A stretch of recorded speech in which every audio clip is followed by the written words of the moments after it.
রাসূলুল্লাহ সাল্লাল্লাহু আলাইহি ওয়াসাল্লামের শরীর থেকে মিশক ও আম্বরের সুঘ্রাণ বের হতেন। এটার সম্পূর্ণ আলোচনাটি দলিল সহকারে শুনুন। আল্লাহ রসুলের গোটা শরীরে জান্নাতি একটা মেশকে আম্বর মেখে দিয়েছিলেন। এজন্য আল্লাহ রসুলের শরীরে 24 ঘন্টা একটা জান্নাতি মেশকে আম্বরের সুঘ্রাণ পাওয়া যেত। মুসলিম শরীফের 2329 নম্বর হাদিস, হযরত আনাস ইবনে মালিক বলেন, জাবির ইবনে সামুরা রাদিয়াল্লাহু তাআলা আনহু বলেন, সাল্লাইতু মা'আন নবী সাল্লাল্লাহু আলাইহি ওয়াসাল্লাম সালাতাল উলা। আমরা যেমন এখন যোহরের নামাজ পড়ছি, হযরত জাবির ইবনে সামুরা বলেন, আমি ছোট বাচ্চা, আমি নবীজির সাথে একদিন যোহরের নামাজ পড়ছি।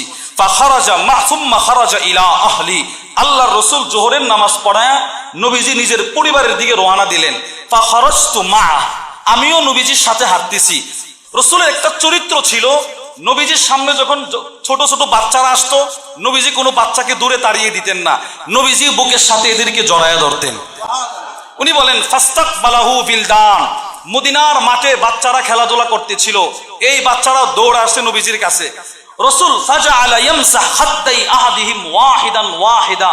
জাবের বলেন, নবীজি প্রত্যেকটা বাচ্চাকে টেনে এনে গালে ধরে ধরে বলে, আব্বু তুমি কেমন আছো? আমি আপনাকে কি করতাম, তোমার শরীরে তো কাদা মাটি, সরো, আমার সাথে তুমি স্পর্শ করবা না। রাসূল এগুলো করে নাই, নবীজি প্রতিটা বাচ্চার গালে ধরে আদর করেন। হযরত জাবের বলেন, নামাজ পড়লাম আমি, এরা কেউ নামাজ পড়ে নাই, রাসূল আমার গালে ধরে আদর করলেন না, এদেরকে আদর করলেন। আমি পিছন থেকে বললাম, ও আম্মা আনা, ওগো আল্লাহর রাসূল, নামাজ তো পড়লাম আমি, আপনি যে আমাকে আদর করলেন না। এবার রাসূল নিজের শরীর মুবারক ঘুরিয়ে জাবেরের গালে ধরছে। জাবের বলেন, ফামাসাহা খাদ্দি, নবীজি আমার গালে ধরছে। আচ্ছা এবার বলেন, এইভাবে গালে ধরলে হাতটা নাকের কাছে আসে কিনা? বলেন আসে কিনা?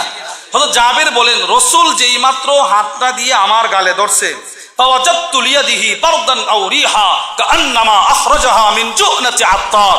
আমার মনে হয়েছে এই মাত্র নবীর হাতটা জান্নাতের মেশকে আম্বর থেকে বের করা হয়েছে। কি পরিমাণ সুঘ্রাণ ছিল! স্বাভাবিক হালতে শুধু নবীর শরীরে সুঘ্রাণ ছিল বিষয়টা এমন নয়। আমার রাসূল কখনো ঘামতেন, পৃথিবীর মানুষ ঘেমে দুর্গন্ধ ছড়ায়, রাসূল যখন ঘামতেন, আল্লাহু আকবার, নবীর ঘামের মধ্যেও সুঘ্রাণ ছিল। এজন্য মুসলিম শরীফের এই হাদিসের পরের হাদিসে হযরত আনাস বলেন, নবীজির ঘামের সুঘ্রাণ, আর অপর দিক দিয়ে কাআন্নাল আরাক আল-লু'লু, নবীর শরীর থেকে যখন ঘাম ঝরতো, দূর থেকে মনে হইতো ঘাম ঝরে না, যেন মণিমুক্তা ঝরতেছে।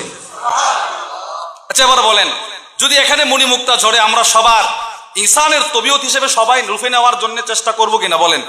এবার রাসূল যখন ঘামতেন, তখন সাহাবারা শিশি বোতল নিয়ে নবীজির ঘাম জমা করার জন্য দৌড়াদৌড়ি করতেন। হযরত আনাস বলেন, মুসলিম শরীফের এর পরের হাদিস, আনাস বলেন, দাখালা আলাইনা রাসূলুল্লাহ সাল্লাল্লাহু আলাইহি ওয়াসাল্লাম, নবীজি একদিন আমাদের ঘরে আসলেন। ফাকালা ইনদানা, নবীজি এসে আমাদের ঘরে কাইলুলা করলেন, একটু বিশ্রাম নিলেন। ফানামান নবিয়্যু সাল্লাল্লাহু আলাইহি ওয়াসাল্লাম, রাসূল বিশ্রাম নিতে গিয়ে আমি খেদমত করছি, নবীজি ঘুমায়ে গেছেন। ফারিকান নবিয়্যু সাল্লাল্লাহু আলাইহি ওয়াসাল্লাম, এবার আল্লাহর রাসূল ঘুমের ঘরে ঘামতে শুরু করলেন। হঠাৎ করে আমি তাকায় দেখি, ফাজাআত উম্মি বিকারুরা, আমার মা ছোট একটা শিশির বোতল নিয়ে দৌড়ায়া নবীজির কাছে চলে আসছে। এসে নবীজি ঘামতেছে, নবীর ঘামগুলো দুকুশ ভরে অঞ্জলি দিয়ে ভরে ভরে ওই শিশিতে জমা করতেছে। ফালাম্মা ইস্তাইকাযা রাসূলুল্লাহ সাল্লাল্লাহু তাআলা আলাইহি ওয়াসাল্লাম, এবার রাসূলের ঘুম ভেঙে গেল।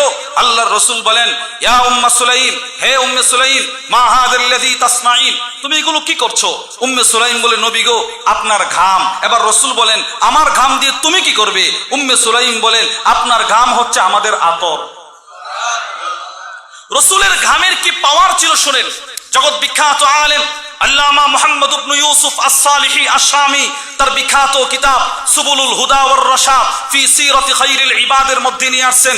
হযরত ওমর বলেন, ওমর কান্না রিহা আরাকি রাসূলিল্লাহি সাল্লাল্লাহু আলাইহি ওয়াসাল্লাম লাম আরা মিসলাহু ক্বাবলাহু ওয়ালা বা'দা। হযরত ওমর বলেন, নবীজির ঘামের সুঘ্রাণের মতো পাওয়া আমি ওমর আমার জিন্দেগিতে কখনো পাই নাই। এই পরিমাণ পাওয়ার ছিল নবীর ঘাম মোবারকে।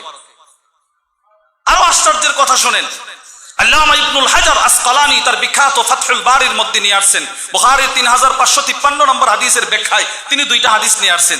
আনাস ইবনে মালিক থেকে বর্ণিত, আপনার রাসূল, আমার নবী যখন মদিনার কোন রাস্তা দিয়ে হেঁটে যেতেন, সাহাবারা ওই রাস্তার গাছে পাতায় ফলে সপ্তাহের পর সপ্তাহ পরেও ওই গাছের পাতায় ফলে নবীর সুঘ্রাণ পাইতেন। কান রাসূলুল্লাহ সাল্লাল্লাহু আলাইহি ওয়াসাল্লাম ইযা মাররা ফি তরিকিন মিন তুরুকিল মাদিনা, নবী যখন মদিনার কোন পথ দিয়ে হেঁটে যেতেন, ফাওয়াজাদু মিনহু রাইহাতাল মিস্ক, সাহাবারা ওই রাস্তায় সুঘ্রাণ পাইতেন। শুধু এতটুকু নয়, হযরত ওয়াইল ইবনে হুজর বলেন, আমি নবীজির সাথে একদিন মুসাফা করছি। মুসাফা বলেন কি করছি? মুসাফা করছি। নবীজির সাথে মুসাফা করার পর থেকে মৃত্যু পর্যন্ত আমার হাতে নবীর সুঘ্রাণটা পাইছি। এখন একটা কথা যেটা বলার জন্য আমি আপনাদেরকে এই কথাগুলো বললাম, আচ্ছা রসুলের শরীরের যে সুঘ্রাণটা ছিল, যে আতরটা ছিল, পৃথিবীতে এমন কোন দামি আতর নাই যে আতরের সুঘ্রাণ সব সময় থাকে, আছে নাকি বলেন? যত দামি আতর হোক না কেন, কোনো না কোনোদিন শেষ হয় কিনা, কয়েকবার জামা ধৌত করলে শেষ হয়ে যায়। নবীজি এমন কি আতর ব্যবহার করত যে আতরের পাওয়ার রসুল যতদিন ছিলেন ততদিন ছিলেন, ব্যবহার করছেন মাত্র একদিন, ছিলেন রসুল যতদিন ততদিন। এটা কি আতর যে আতরের পাওয়ার কখনো শেষ হয় নাই?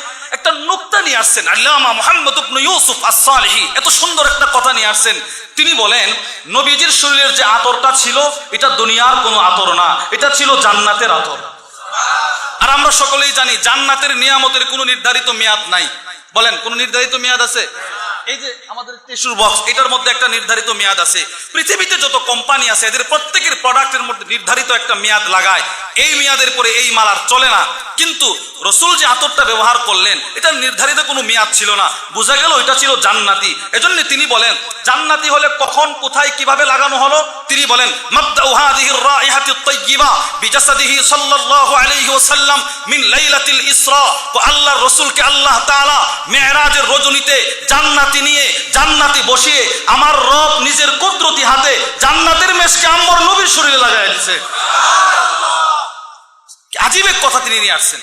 এজন্য সাহাবারা বলেন মেরাজের রজনীর পর থেকে নবীর শরীরের সুঘ্রাণ কোটি গুণ বেড়ে গেছে। যেই রসুলের শরীরে এত সুঘ্রাণ, যেই নবীর শরীরে এত পাওয়ারফুল সুঘ্রাণ,